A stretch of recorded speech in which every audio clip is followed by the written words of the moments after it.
दोस्तों आप सबको पता है कि आजकल लाखों स्टूडेंट की क्या समस्या है। यहां पर मैं आपको बता देता हूं, आजकल लाखों स्टूडेंट ये सोच रहे हैं कि आरपीएससी फर्स्ट ग्रेड की वैकेंसी कब तक आएगी, और साथ के साथ उनका सबसे बड़ा सवाल ये है कि हम तैयारी करें या नहीं करें, या तैयारी करें तो कब से करें।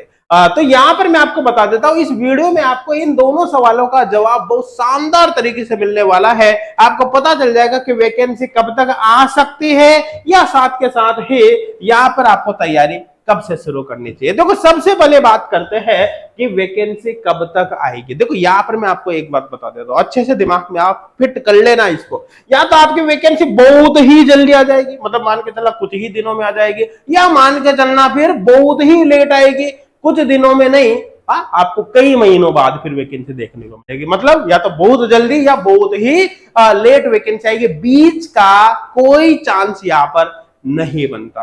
अब मैं आपको दोनों ही कारण यहां पर बताऊंगा कि अगर बहुत ही जल्दी वैकेंसी आएगी तो क्यों आएगी, और बहुत ही लेट वैकेंसी आएगी तो क्यों आएगी। तो यहां पर अपन देखते हैं, अगर जल्दी वैकेंसी आती है तो इसके क्या क्या कारण हो सकते हैं। आपको पता है कि ये जो वीडियो में बना रहा हूं ना, आचार संहिता लगने के पहले बना रहा हूं, तो अब आपको यह भी पता है कि आचार संहिता लगने वाली है, तो अगर ये गवर्नमेंट क्रेडिट लेने के लिए लेना चाहते हैं तो ये वैकेंसी को आचार संहिता लगने से पहले ही दे देगी।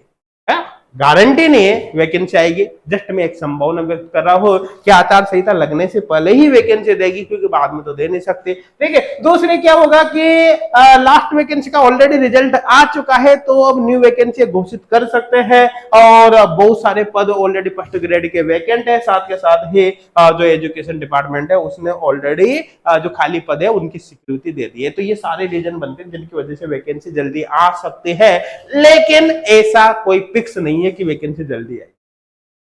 मान लो कुछ दिनों में, मतलब आचार संहिता लगने तक ये वैकेंसी नहीं आती। अगर मान लो आप इस वीडियो को आचार संहिता लगने के बाद देख रहे हो, तो फिर आपके लिए ये नहीं भाई, आपके लिए फिर क्यों लिए।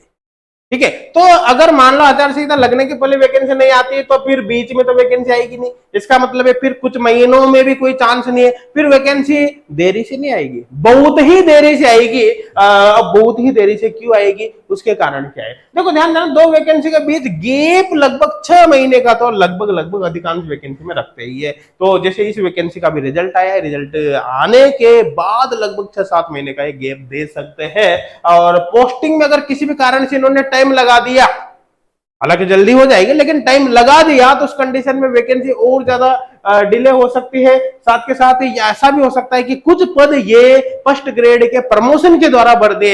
अगर ये प्रोसेस स्टार्ट कर दिया तो फिर इसमें भी टाइम यहां पर जा सकता है, और आचार संहिता लग गई तो बीच में तो वैकेंसी आएगी नहीं, तो फिर तो बाद में ही वैकेंसी आएगी। और आचार संहिता मतलब इलेक्शन होने के बाद अगर फिर कोई भी गवर्नमेंट आई, चाहे सेम गवर्नमेंट रिपीट हो जाए, चाहे फिर न्यू गवर्नमेंट आई, तुरंत वैकेंसी कभी भी डिक्लेयर नहीं करेगी, फिर वैकेंसी में थोड़ा डिले हो सकता है। इस बात का आपको विशेष तौर पर ध्यान रखना है। तो दोनों ही चीजें मैंने आपको बता दी कि वैकेंसी जल्दी आ सकती है या फिर बहुत ही देरी से आएगी। आपके अनुसार क्या हो सकता है, आप कमेंट सेक्शन में जरूर हमको बताइए। अब बात करें कि आपको तैयारी कब से करनी चाहिए। भाई देखो, आपको जो मैं पॉइंट बता रहा हूं, आपको इन पॉइंट को अच्छे से समझ लेना है, आपको ये क्लियर हो जाएगा कि आपको तैयारी कब से करनी चाहिए। देखो भाई, वैकेंसी तो आनी है, चाहे वो 2023 में या 24 में आएगी तो सही ना, वैकेंसी आएगी। और अगर आप वैकेंसी आने के बाद तैयारी शुरू करते हो तो ध्यान देना, वैकेंसी और एग्जाम के बीच ज्यादा गैप नहीं होता। आपको पता है समय के साथ साथ गैप ऑटोमेटिकली कम होता जा रहा है। पहले वैकेंसी आने के बहुत दिनों बाद, कई महीनों बाद एग्जाम होता था, आजकल वैकेंसी आई कुछ महीनों बाद आपका एग्जाम हो जाता है। तो आपको ये तो दिमाग से ख्याल ही निकाल देना है कि वैकेंसी आने के बाद तैयारी करनी है, क्योंकि अगर वैकेंसी आने के बाद आप तैयारी करोगे तो आपको पर्याप्त टाइम नहीं मिलेगा। आपको अगर लेट होते हो तो पढ़ने के लिए ज्यादा समय आपको नहीं मिलेगा, आप टाइमली अपना सिलेबस कंप्लीट कर ही नहीं सकते। आप केवल थ्योरी पढ़ के रह जाओगे, अच्छे से प्रैक्टिस आप नहीं कर पाओगे, ना आप टेस्ट दे पाओगे, ना प्रीवियस ईयर क्वेश्चंस को सोल्व कर पाओगे। ऐसे कंडीशन में आपके दिमाग में एग्जाम का फोबिया इस कदर चढ़ता है, उस कंडीशन में आपकी आधी तैयारी तो मतलब फिर ऐसा होता है कि आप पढ़ते हो और आपको लगता है कि जैसे कुछ याद ही नहीं हो रहा। फिर ऐसी कंडीशन भी देखने को मिलता है, आप कॉन्सेप्ट क्लियर करके अच्छे से स्टडी नहीं कर पाते हो, ना ही अच्छे से प्लानिंग कर पाते हो। इस कंडीशन में आपका कॉन्फिडेंस ऑटोमेटिकली लूज होने यहां पर लग जाता है।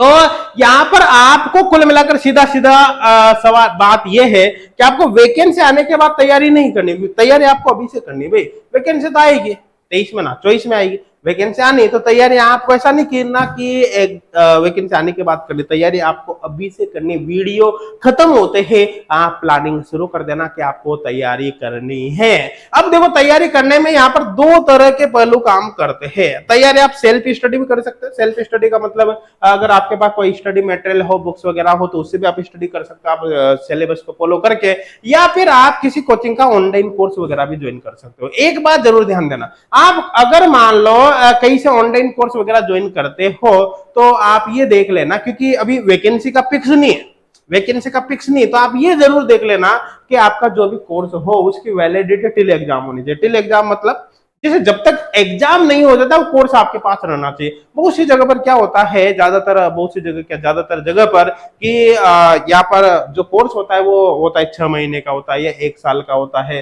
या 3 महीने का होता है। इस तरह से एक फिक्स ड्यूरेशन के लिए कोर्स होता है। अब आपका एग्जाम हुआ ही नहीं, आपका कोर्स पहले एक्सपायर हो गया, तो उस कंडीशन में फिर आपको रीज्वाइन कोर्स करना पड़ता है।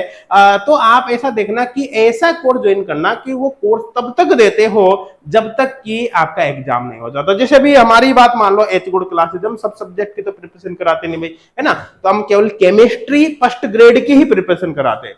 तो हमने हमारे स्टूडेंट के लिए क्या कर रखा है कि जो भी स्टूडेंट कोर्स ज्वाइन करता हो, चाहे वो कोर्स आज ज्वाइन करे, बाद में करे, या पहले उसने ज्वाइन कर लिया हो, उसका कोर्स कब तक रहेगा, जब तक कि एग्जाम नहीं हो जाता। अब चाहे एग्जाम 6 महीने में हो चाहे 6 साल में हो, हमने स्टूडेंट के टेंशन ही खत्म कर रखी है। हमने स्टूडेंट पर कोई लोड ही नहीं छोड़ा। तो आप जिस भी सब्जेक्ट से हो, क्योंकि हम तो सबकी प्रिपरेशन कराते नहीं भाई, हम तो केवल केमिस्ट्री की कराते हैं। केमिस्ट्री के रिगार्डिंग कोई इन्फॉर्मेशन चाहिए तो आपको कमेंट सेक्शन में या फिर डिस्क्रिप्शन में लिंक मिल जाएगा, उस पर क्लिक करके आप हमसे कॉन्टेक्ट कर सकते हैं, हम तक पहुंच सकते हैं, हम आपको सारी इंफॉर्मेशन वहां पर प्रोवाइड कराएंगे। अदर सब्जेक्ट के हो तो आप अपने अपने अकॉर्डिंग यहाँ पर देख सकते हैं, लेकिन जहां से भी कोर्स लो 2-3 चीजें आप जरूर देख लेना कि उसकी वैलिडिटी टिल एग्जाम होनी चाहिए। आप कोर्स ज्वाइन करने से पहले ट्रायल या डेमो लेकर जरूर देख लेना कि कोर्स के अंदर कंटेंट कैसा है, और साथ के साथ डाउट सॉल्विंग फैसिलिटी प्रॉपर होनी चाहिए। देखो जरूरी है, क्योंकि पढ़ते समय अगर आपको कोई भी दिक्कत आती है तो आप कहाँ पूछने जाओगे, आप ऐसा तो है नहीं कि बाहर से कोई अलग टीचर बुलाओगे, जहां से कोर्स लोगे वहीं से आपको पूछना पड़ेगा। तो ये 2-3 चीजें हैं जो उसके अंदर होने चाहिए, प्रॉपर क्वेश्चन बैंक वगैरह होना चाहिए। तो आई थिंक ये तो आपके समझ में आ गया होगा कि आपको तैयारी अभी से करनी है। यहाँ पर आप ध्यान देना कि काल करे सो आज कर, आज करे सो हब, सिलेक्शन का मौका हाथ से निकल जाएगा, पढ़ाई करेगा कब। तो आई थिंक समझ में आ गया होगा पढ़ाई आपको कब से करनी है। फिर भी समझ में नहीं आया हो तो चलो इधर देख लो। पढ़ाई शुरू करने के